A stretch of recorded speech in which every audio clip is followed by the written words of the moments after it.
السلام علیکم ورحمۃ اللہ وبرکاتہ۔ نحمدہ ونصلی علی رسولہ الکریم، اما بعد، بسم اللہ الرحمن الرحیم۔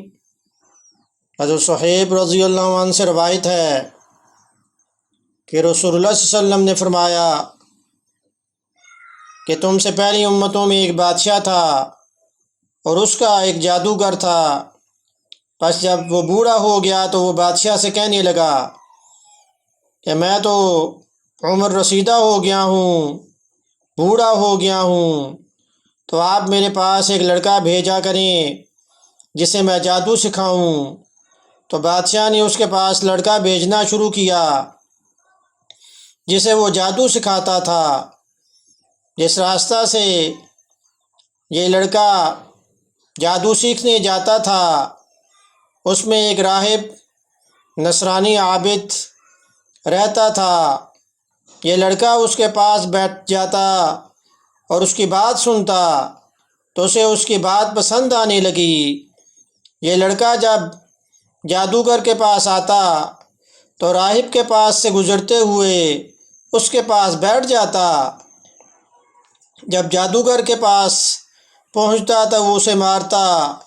اس لڑکے نے راہب کو اس کی شکایت کی تو راہب نے کہا کہ جب تجھے دیر ہو جائے اور پھر جادوگر کی سزا کا خطرہ ہو تو کہہ دینا کہ مجھے میرے گھر والوں نے دیر کرا دی، اور جب اپنے گھر والوں کی پوچھ گچھ کے بعد یا اس کا اندیشہ ہو تو کہہ دینا کہ مجھے جادوگر نے روک لیا تھا۔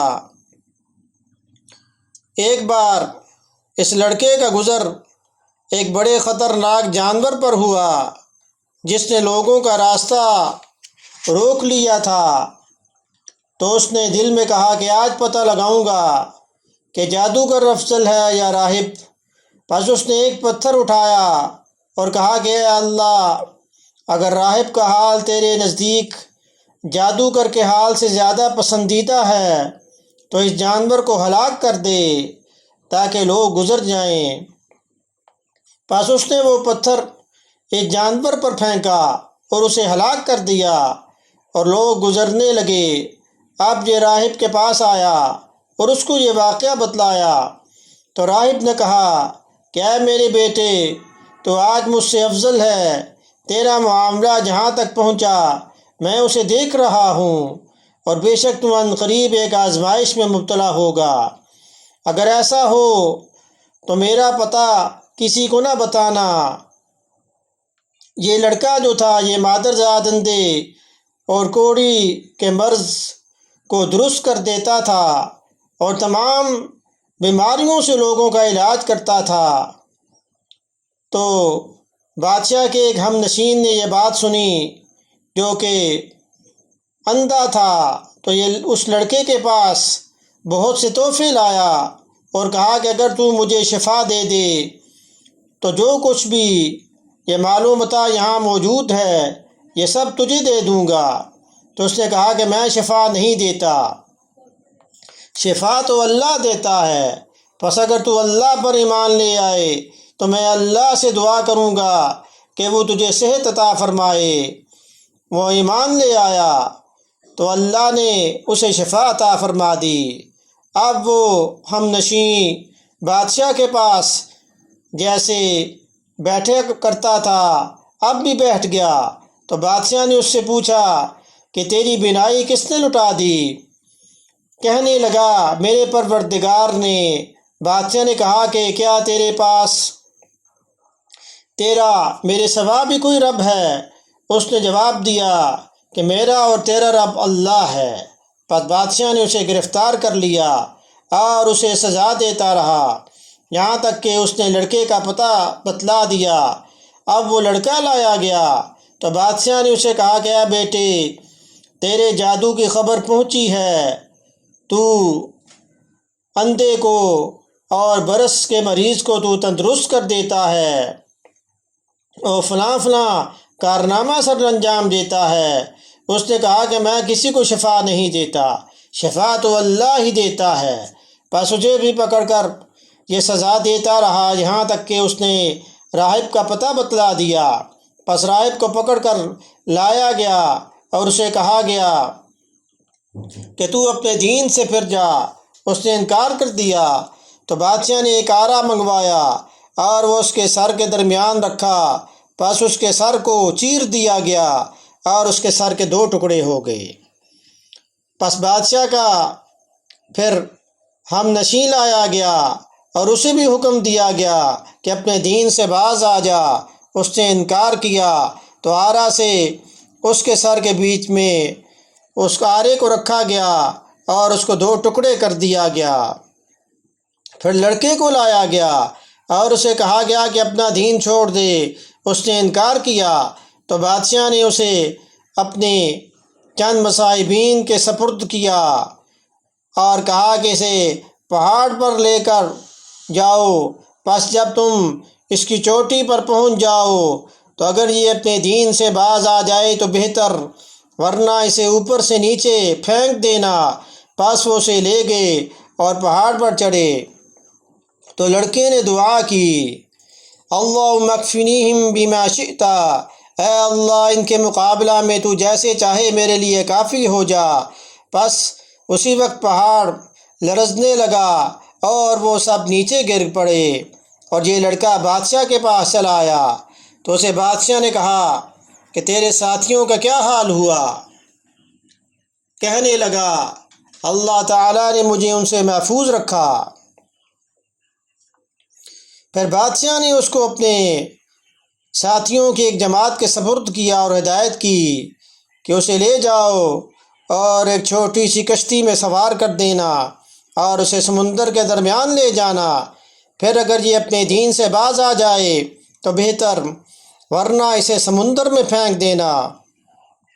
پس وہ اسے لے گئے اور اس نے کہا کہ اللہ تو جیسے چاہے ان کے مقابلے میں میری مدد فرما۔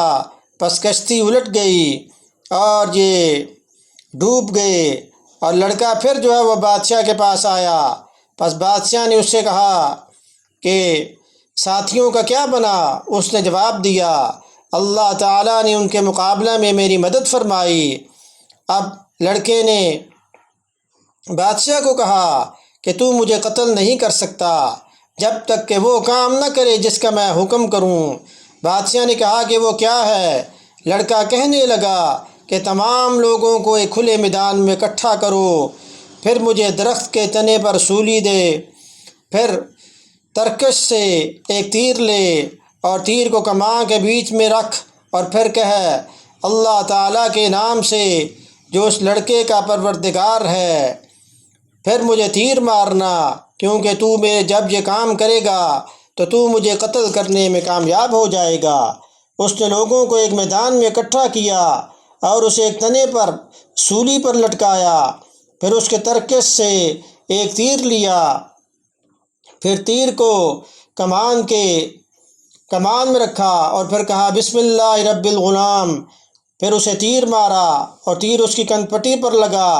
پس لڑکے نے اپنا ہاتھ کنپٹی پر رکھا اور انتقال کر گیا۔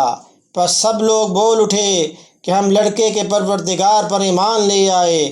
پس بادشاہ کو یہ خبر پہنچی تو اسے کہا گیا کہ دیکھا، تو جس چیز سے ڈرتا تھا وہی خطرہ تجھے پیش آ گیا، لوگ تو ایمان لے آئے۔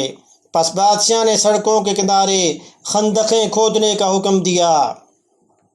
خندقیں کھودی گئیں اور ان میں آگ بھڑکائی گئی۔ پس بادشاہ نے حکم دیا، جو لوگ بھی اپنے دین سے باز نہ آئیں انہیں اس میں جھونک دو، گرا دو۔ انہوں نے ایسا ہی کیا، یہاں تک کہ ایک عورت کی باری آئی جس کے ساتھ اس کا ایک بچہ تھا۔ وہ خندق میں گرتے وقت جھکی تو اس بچے نے کہا، اماں صبر کر کیونکہ تو حق پر ہے۔ مسلم شریف میں اس کو جو روایت کیا گیا ہے۔ تو اس حدیث سے ہمیں ایک تو یہ بات پتہ چلتی ہے کہ ہمارا اللہ کی ذات پہ یقین ہونا چاہیے۔ توحید کی طاقت کیا ہے؟ توحید تو یہ ہے، خدا حشر میں یہ کہہ دے کہ یہ بندہ دو عالم سے خفا میرے لیے ہے۔ جس طرح اس میں ایک ولی اللہ کا واقعہ ہم نے پڑھا، ایک نوجوان لڑکے کا واقعہ ہم نے پڑھا کہ کس طرح اس کا اللہ کی ذات پر یقین تھا، اور پھر دشمن سے بچنے کی دعا کیا ہے وہ بھی ہمیں اس حدیث سے پتہ چلتی ہے کہ اللہم اکفنیہم بما شئت۔ ہمیں جب ہمارا اللہ کی ذات پر یقین ہوگا تو ہمارا کوئی کچھ نہیں بگاڑ سکتا۔ تو اللہ پاک عمل کی توفیق عطا فرمائیں۔ حدیث سننے کے بعد اسے شیئر بھی کریں تاکہ یہ آپ کے لیے صدقہ جاریہ بن جائے۔ وما علینا الا البلاغ المبین۔